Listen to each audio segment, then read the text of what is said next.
Sinto muito, e eu sei que essas palavras nunca serão suficientes. Vou viver com isso para o resto da minha vida.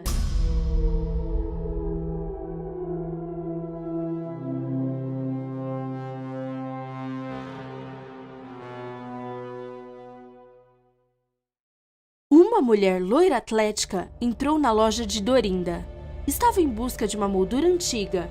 Era o início da tarde e não havia ninguém na loja. Então, a vendedora ofereceu ajuda, com as melhores intenções do mundo. Dorinda lhe recomendou diversos objetos que poderiam interessá-la. A cliente a acompanhou até os fundos da loja. Elas estavam sozinhas. Era o momento. A jovem loira puxou uma corda e começou a estrangular Dorinda. Estava sem ar. Tentava respirar, mas nada. Que horror! Não aguentava mais. Então, ela caiu no chão desmaiada. A agressora então pensou que sua vítima havia morrido. Portanto, agora ela poderia seguir em frente com seu plano, roubar todo o dinheiro do caixa e fugir. O roubo foi um sucesso, como todos os anteriores. Ou pelo menos é o que a Dana Sue Gray acreditava. Califórnia, Estados Unidos. O nascimento de Dana Sue foi uma bênção para Russell e Beverly. Depois de vários abortos espontâneos, eles perderam todas as esperanças. A chegada da menina, em 6 de dezembro de 1957, mudou sua vida para sempre. O seu sonho finalmente se tornou realidade. A casa estava cheia de alegria. Agora, eles tinham tudo, mas a felicidade não duraria muito. O pai, cabeleireiro de profissão, e a mãe, estrela dos estúdios Metro-Goldwyn-Mayer, acabaram se divorciando quando Dana mal havia tido 2 anos. O mau humor de Beverly causou um verdadeiro mal-estar na família. Era caprichosa, agressiva e vaidosa. Ela tornou a vida impossível tanto para Russell quanto para Dana, a quem ele tinha guarda.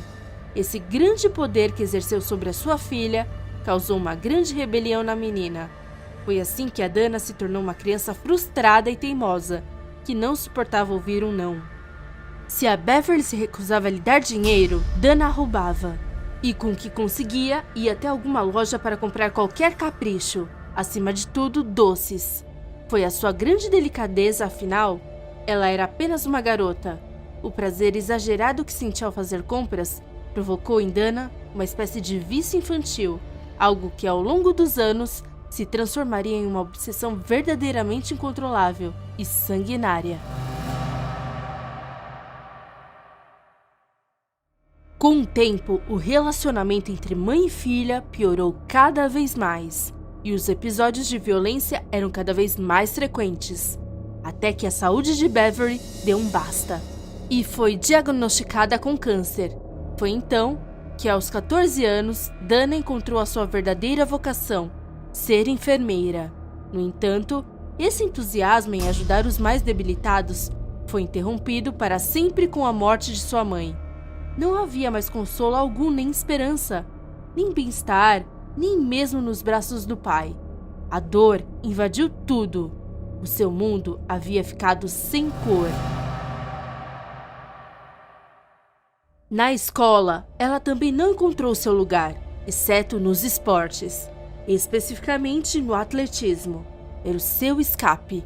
Ela teve que deixar o passado para trás, a fim de seguir em frente.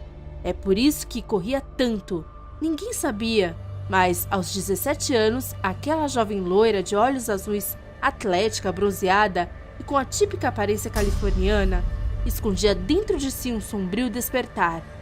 Toda a sua dor se transformou em uma ação doentia pelo perigo e vertigem. O paraquedismo se tornou uma grande fonte de adrenalina para Dana. A jovem também se interessou por relacionamentos. Ela se relacionou com alguns rapazes, inclusive chegou até a engravidar, mas decidiu interromper a gravidez. E no final, ela acabou se casando com um ex-colega de classe, Tom Gray. Assim, acabou adquirindo seu sobrenome em 1987. Graduada em enfermagem e com cargo no Inland Valley Regional Medical Center, Dana se mudaria para Canyon Lake. Lá, Ela colocaria em prática vários negócios com o marido, mas os seus fantasmas do passado estavam mais vivos do que nunca, e a sua onda de azar os levaria à ruína total. O casamento levava uma vida de luxo. Tinha 3 carros, um avião a jato, vários barcos e lanchas, uma grande casa e sofisticados equipamentos para impressão sobre a seda. Para a jovem, gastar era sinônimo de felicidade. Cada compra era uma injeção da tão esperada dopamina, sua grande aliada contra a depressão. Mas aquele caos econômico e sentimental acabou afogando em dívidas e no uso de anfetaminas. Como resultado, o seu marido não aguentou mais e o Tom acabaria abandonando a Dana.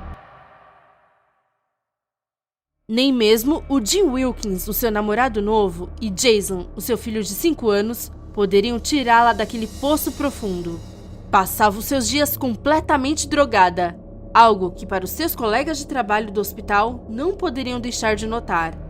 A Dana vinha roubando uma grande quantidade de analgésicos e opiáceos, razão pela qual foi finalmente despedida. A Dana estava na rua e sem dinheiro em sua conta. O que poderia fazer para sobreviver agora? Dentro de sua lógica irracional, a resposta era bastante simples. Arriscada, mas viável. O seu plano? Assassinar e roubar. Desse modo, a Dana começou a sua carreira criminosa no Dia dos Namorados de 1994. A Dana havia se encontrado com seu ex-marido para acertar a inadimplência da casa em Canyon Lake. Mas o Tom a havia deixado esperando. Estava muito brava. Precisava se livrar da sua dívida hipotecária o mais rápido possível. Então, a enfermeira pensou na maneira mais fácil de conseguir dinheiro. Ela se lembrou que a ex-sogra de sua madrasta, Norma Davis, de 86 anos, costumava guardar dinheiro em casa. Elas mantinham um bom relacionamento, então decidiu ir visitá-la. A idosa, que sofria de graves problemas de saúde, abriu a porta com um grande sorriso e gentileza. Minutos depois, estava deitada no chão em uma grande poça de sangue. Sem vida, a Dana não hesitou nem por um único momento. Havia-lhe espancado centenas de golpes, pegou uma faca e a cravou, primeiro em seu pescoço e então em seu peito. Horas depois, uma amiga da família encontrou a vítima no chão. Diante de uma cena tão assustadora, ela ligou para o número de emergência imediatamente. Várias unidades policiais foram até o local do assassinato. Um crime nem um pouco perfeito. Lá, eles encontraram o fio de telefone arrancado, a pegada de um tênis da Nike número 37 e uma mancha de sangue em uma poltrona. Em relação ao cadáver, além da facada mais visível, Norma tinha uma unha quebrada. Havia tentado se defender. No entanto, a porta da frente da casa não foi forçada. Foi curioso. Tudo parecia indicar que o crime havia sido arquitetado por alguém conhecido. A partir daí, as investigações se concentraram em encontrar o culpado. A pista para a porta estreitou muito a lista dos suspeitos. Apesar disso, Dana não se importou. Estava focada apenas em comprar, comprar e comprar. Mas havia passado 14 dias desde o assassinato e todo o dinheiro roubado já havia sido gasto em shoppings. Não podia ser! Precisava continuar comprando. O impulso era forte demais. Teria que voltar a roubar. Mais uma vez, a Dana escolheu alguém próximo. June Roberts, de 65 anos. Grande amiga do seu pai e sua madrasta. Com a desculpa de pegar um livro emprestado, a enfermeira dirigiu até a casa de June, com o enteado no banco de trás. Já no destino, e a sangue frio, a Dana pediu ao menino que a esperasse. Eu volto logo, vou ser muito rápida, disse ela. E realmente, no curto tempo que demorou para voltar, Dana atacou June, a estrangulou com o fio do telefone e bateu em sua cabeça com uma garrafa. Uma morte imediata. Uma vez feito o trabalho sujo, a Dana pegou os cartões de crédito, entrou no carro, olhou carinhosamente para o menino e prometeu que iriam às compras. Como não, naquela tarde gastou até o limite. Comprou óculos de esqui, um perfume caro, vários trajes de banho, sapatos, botas. A sua obsessão parecia não ter fim, mas estava mais perto do que pensava e não seria por vontade própria. Em 10 de março de 1994, a Dana tentou roubar uma loja de antiguidades administrada por Dorinda Hawkins, de 58 anos. O local ficava a apenas alguns quilômetros de sua casa. Quase sem tempo para reagir, Dorinda se viu atacada pela cliente macabra. "Deixe-me viver!" ela implorava, enquanto Dana a estrangulava. "Relaxe, apenas relaxe", sussurrou a assassina com uma voz suave e calma. Essa foi a última coisa que Dorinda ouviu antes de desmaiar. Um detalhe que seria fundamental para os investigadores. Nas palavras da própria Dorinda, ela falou comigo como uma enfermeira ou uma cuidadora falaria. Um testemunho que ajudou a traçar um perfil claro e fazer um retrato falado do agressor. Dana estava fugindo da loja supondo que a Dorinda estava morta, mas não foi assim. Ela conseguiu sobreviver à psicopata, assassina e cleptomaníaca criminal. Era o princípio do fim. 7 dias depois, e diante de pouca quantia que havia conseguido da loja de antiguidades, Dana atacou novamente Dora Beebe, de 87 anos. Vivia sozinha e estava muito debilitada para resistir a um roubo. Dana estava analisando desde o outro lado da rua. A enfermeira então bateu na porta com a desculpa de encontrar o endereço na vizinha. Confiante diante da bondade da jovem, a idosa a deixou entrar. Essa foi a sua ruína. A assassina a golpeou impiedosamente na cabeça com um ferro de passar e a estrangulou com um fio de telefone.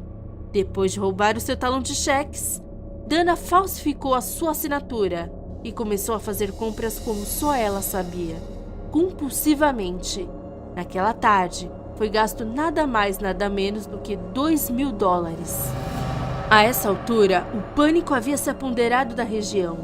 As mulheres mais velhas tinham medo de sair sozinhas na rua ou receber visitas. Muitas delas até se mudaram. Aquela não era mais uma região segura. Uma assassina de idosas estava solta, mas a polícia esperava encontrar o criminoso. Possuíam pistas realmente confiáveis. A principal, a descrição física fornecida por Dorinda, uma mulher branca com aproximadamente 30 anos, atlética e loira. Além disso, havia deixado um enorme rastro para trás, usando os cartões de créditos de June. Os investigadores rapidamente recolheram todos os testemunhos, e todos eles confirmaram que estavam diante da mesma mulher. O seu nome? Dana Sue Gray. Com a informação de seu nome, os policiais recorreram novamente para a sobrevivente Dorinda. A mostraram uma foto de Dana, e de fato, aquela mulher loira era a mesma que havia tentado assassiná-la dias antes. Dana foi imediatamente presa. A polícia finalmente conseguiu identificar a assassina em série, que aterrorizou a população idosa da Califórnia. Era a enfermeira Dana Sue Gray, cuja obsessão por dinheiro e compras a levava a roubar e matar compulsivamente. Na delegacia, a Dana se mostrou tranquila, fria, sem qualquer empatia. Negava todos os fatos. Porém, diante de tantas evidências contra ela, acabou se confessando. "Eu preciso comprar coisas compulsivamente, desesperadamente. As compras me relaxam", declarou. Uma explicação que manteve perante o júri para evitar a pena da morte. Ao longo do julgamento, os psiquiatras e psicólogos que avaliaram confirmaram que Dana tinha uma personalidade psicopática narcisista e que, apesar do abuso de álcool ou substâncias psicotrópicas, as suas capacidades mentais não eram prejudicadas. Dana tinha plena consciência do que estava fazendo e do mal que estava causando aos seus. Os seus objetivos estavam simplesmente acima de qualquer ato imoral. Era inútil que a assassina implorasse perdão e expusesse os fatos do arrependimento. O juiz Majors não acreditou em suas palavras. Sinto muito, e eu sei que essas palavras nunca serão suficientes. Vou conviver com isso pelo resto da minha vida, afirmou Dana. Mesmo assim, o magistrado qualificou os crimes como horrendos, insensíveis e desprezíveis, e a condenou à prisão perpétua sem liberdade condicional. Há mais de 20 anos, ela está detida na prisão feminina da Califórnia em Chowchilla. Dana Shugray é uma das prisioneiras mais famosas dos Estados Unidos, graças a dezenas de documentários e livros sobre a sua história. Mas também é conhecida por um de seus negócios mais bizarros: vender roupas íntimas autografadas pela internet. Qualquer pessoa interessada pode comprar uma peça de roupa sua por $250. A ganância de Dana para conseguir dinheiro, mesmo atrás das grades, a levou a descobrir como alimentar o seu vício doentio por compras. Embora, desta vez, e felizmente, sem a possibilidade de tirar a vida de ninguém.